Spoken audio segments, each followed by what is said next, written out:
Okay, guys, so I'm going to talk about something that's very controversial.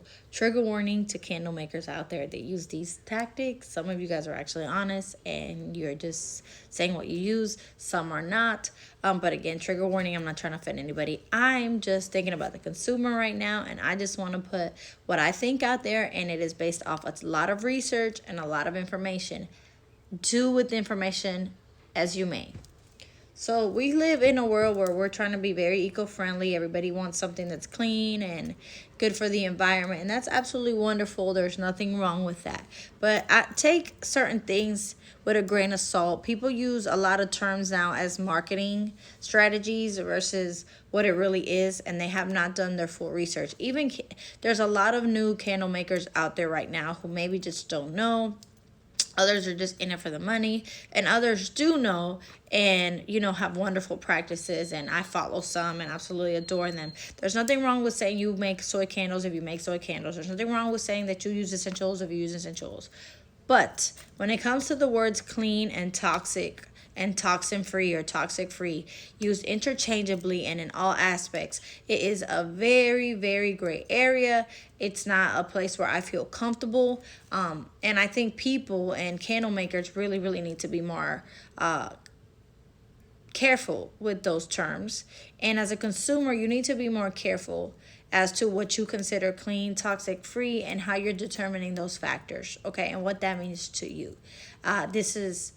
And I'm going to go off my opinion and the things that I think and why I think them, okay? So first I'm going to go with clean, the term clean. I'm going to go with the word clean and natural. Natural and clean is not the same thing. Clean and natural not the same thing. All waxes are natural. Where do waxes come from? Doesn't matter what wax you're using. If you're using soy, cocoa, apricot, there's so many.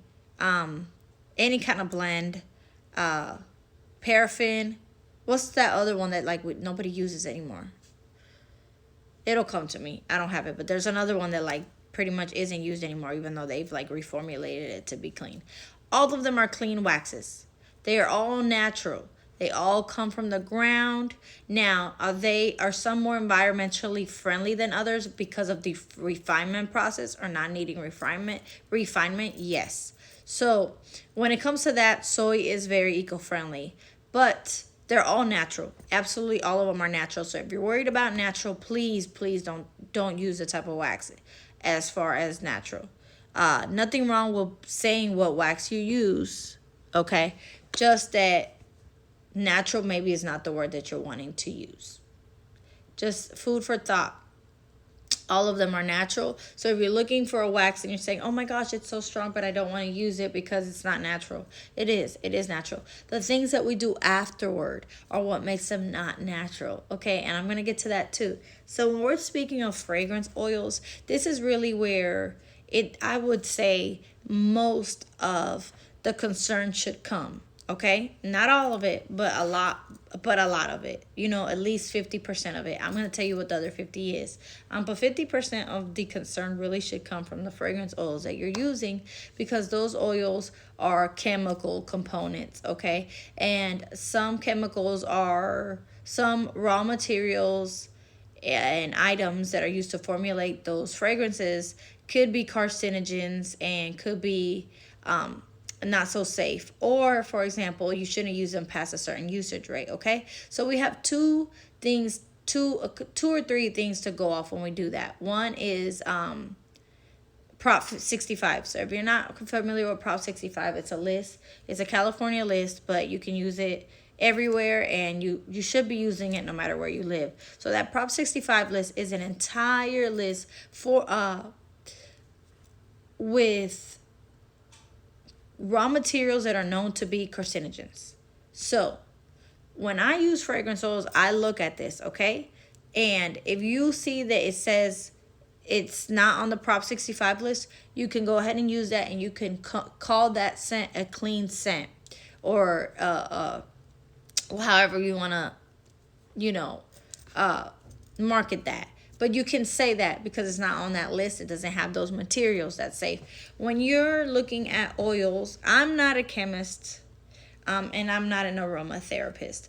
But I do look to professionals when I source my fragrances, okay, or when I purchase my whatever. So I do rely on the experts.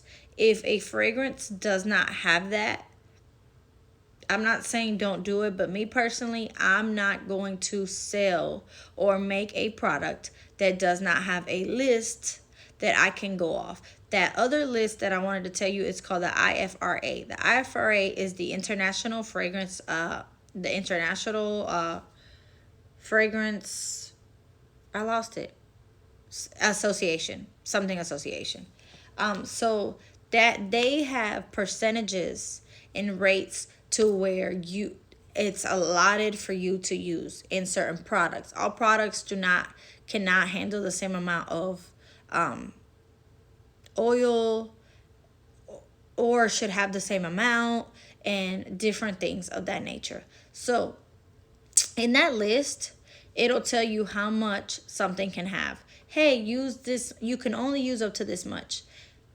I wouldn't purchase a fragrance or something that doesn't have that list attached to it, because what can I base it off of? How do I know that when I make this, it's going to be safe for you? For that reason, I'm not going to do that. So I won't buy a product that does not have that sheet available. I need to be able to look at that sheet. I need to know what I can use and how much I can use, because there are guidelines, perfumes, candles, reed diffusers, wax melts, what else? Body sprays, linen sprays. They are all considered health and beauty products, okay?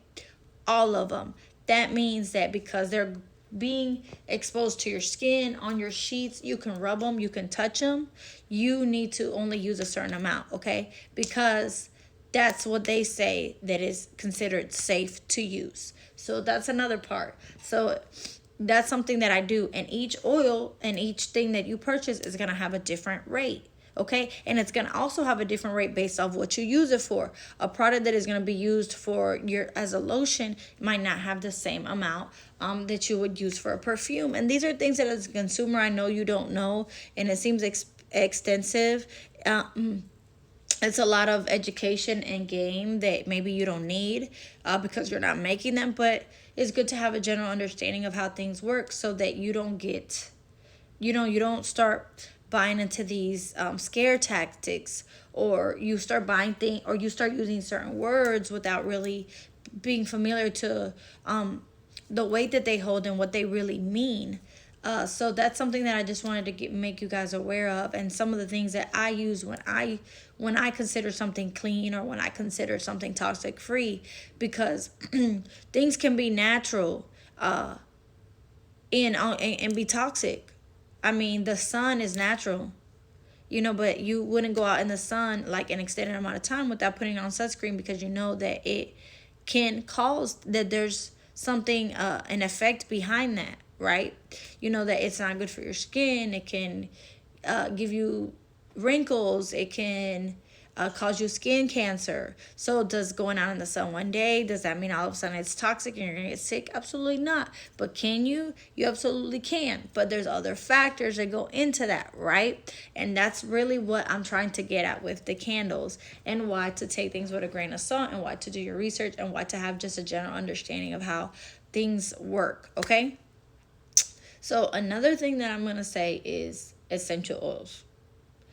Like, huge red flag, because I know some people use them. Some people use them for like manifestation things like that. That's not my alley, so I'm not talking about those people, okay? I'm talking about when you say, I want to make clean, natural candles, so I'm going to use essential oils. You may be making a natural candle, but you're not making a toxic-free candle, which is something completely different. I would save that for like if you want to just make something out of essential oils. If I'm not an aromatherapist, I'm gonna tell you right now, I wouldn't do it.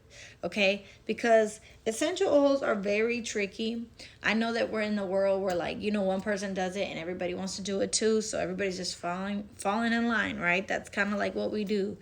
But the truth of the matter is that there's everybody does not have a lot of information about essential oils. Outside the fact that, if you get lemongrass, you're going to be not sick anymore.